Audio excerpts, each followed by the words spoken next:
বিসমিল্লাহির রহমানির রহিম। রাতে ঘুমানোর পূর্বে দিনের সমস্ত পাপের ক্ষমা চেয়ে নিন, কেননা সেই রাত হতে পারে আপনার জীবনের শেষ রাত। আসসালামু আলাইকুম ভিউয়ার্স, কী অবস্থা, কেমন আছেন? আশা রাখি সকলেই ভালো আছেন নিজ নিজ অবস্থান থেকে, এবং আমিও আপনাদের দোয়ায় ও ভালোবাসায় বেশ ভালোই আছি আমার অবস্থান থেকে। তা আমিদা স্টেরি ব্লগ থেকে আরও একটি নতুন দিনে নতুন ভিডিও নিয়ে আমি চলে এলাম, আমিদা। তো সকালে কিন্তু আমি প্রতিদিনের মতোই একটু এইসবগুলির ভুসি ভিজিয়ে নিই, তারপরে কিন্তু আমি কিচেনে চলে আসি। কিচেনে দেখা যায় যে সকালের যেসব থালা বাসন ধুয়ে রাখা থাকে পানি ঝরানোর জন্য, সেগুলো আমি নিজ নিজ জায়গাতে রেখে তারপরে আমি নাস্তা বানানোর প্রস্তুতি নেই। তো আমি এখানে পটল আর আলুর ভাজি চাপাই দিয়েছিলাম। তারপরে আমি এই যে পানিটা আমি ভিজিয়ে রেখেছিলাম এসবগুলি, তো সেটা আমি এখন খেয়ে নেব। খেয়ে আমি বাকি কাজগুলো করে নেব। তো আমি নাস্তাটা কিন্তু একদম অফ ক্যামেরাতেই করেছি। আমি রুটি আর পরোটা করে নিয়েছিলাম, আর তার সাথে পটল আর আলুর ভাজি। তো যাই হোক, আর আমার সেই ভিডিওটা করা হয়নি। তো এখন আমি আমার বেডরুমটাও গুছিয়ে নিচ্ছি। আসলে আগে থেকে যদি আমরা একটা টার্গেট নিয়ে রাখি যে আজকে আমি এই কাজগুলো করে নিব, আর আজকের মধ্যে আমাকে এই কাজগুলো কমপ্লিট করা লাগবে, তাহলে কিন্তু সময়ের কাজ সব কিছু সময় হয়ে যায়, আর সব কাজে কিন্তু সুন্দর পারফেক্ট হয়। তো আসলে সেইটাই আজকে আমি আপনাদের সামনে তুলে ধরার চেষ্টা করছি, আশা করি বুঝতে পারবেন। তো এলোমেলো কাজ করলে কি হয়, একদম কাজ কিন্তু আগায় না, আর সব সময় সব কিছু গোছানো আসলে হয় না। এলোমেলো কাজ করলে কিন্তু গোছানো কাজগুলো আর হয়ে ওঠে না।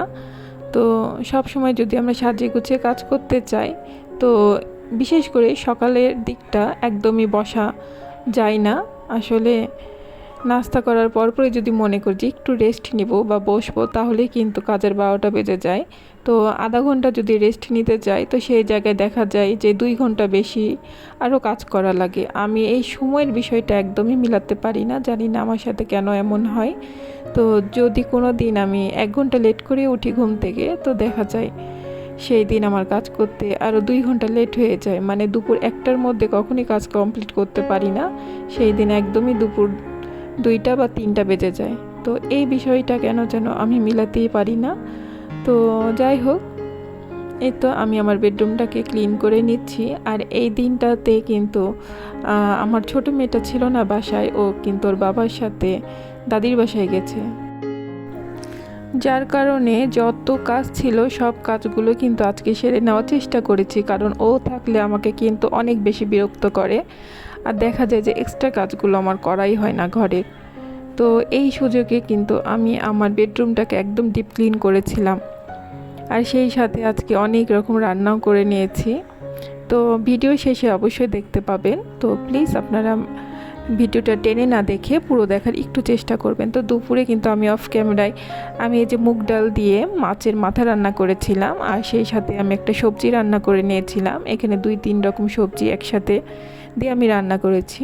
তো এই ধরনের সবজি কিন্তু আমার বেশ ভালো লাগে, কারণ থাকলে সকালে কি হয়, রুটিতেও খাওয়া যায়, এই জন্য। তো এই যে এখন কিন্তু এটা দুপুরের পরের পর্ব, প্রায় 3টা বাজে।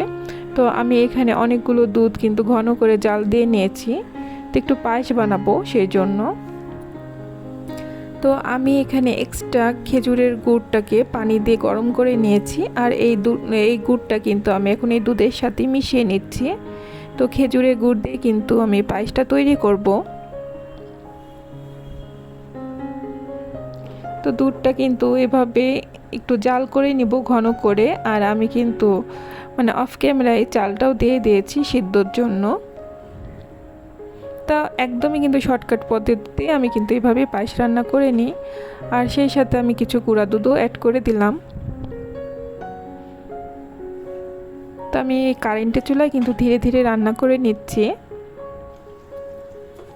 আর সেই সাথে কিন্তু আমার পায়েসটা হয়ে গেছে। তো এখন আমি পুডিং রান্না করব, যার কারণে আমি একটু ক্যারামেল করে নিলাম। তো ক্যারামেলটা আমি রেখে দিলাম একটু ঠান্ডা হওয়ার জন্য। তো আর এই যে এখানে আমি ডিমটা একটু গুলিয়ে নিচ্ছি। এখানে আমি অরেঞ্জ মানে ফ্লেভারটা ইউজ করেছি, সবসময় ভ্যানিলা দিয়ে করা হয়, তো আজকে ভাবলাম যে একটু অরেঞ্জ ফ্লেভারটা দিয়ে করে দেখি কেমন লাগে। তো এবার কিন্তু ফার্স্ট টাইমই করেছি অরেঞ্জ ফ্লেভার দিয়ে, তো বেশ ভালোই লেগেছিল। তো আমি এখানে যে দুধের মিশ্রণটা দিয়ে দিলাম, তারপরে কিন্তু ডিম আর দুধ সব মিশ্রণ কিন্তু আমি একসাথে দিয়ে দিলাম।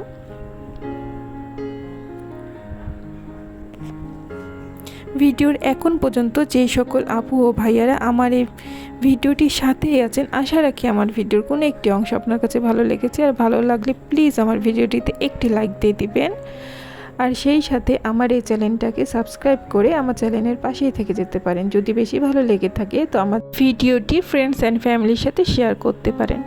এখন সন্ধ্যার পর্ব, তো এই যে আমি চটপটি কিন্তু অফ ক্যামেরায় বানিয়ে নিয়েছিলাম, সেই সাথে পুডিং আর পায়েস দিয়ে আজকে আমাদের একটা জমজমাট নাস্তা হবে।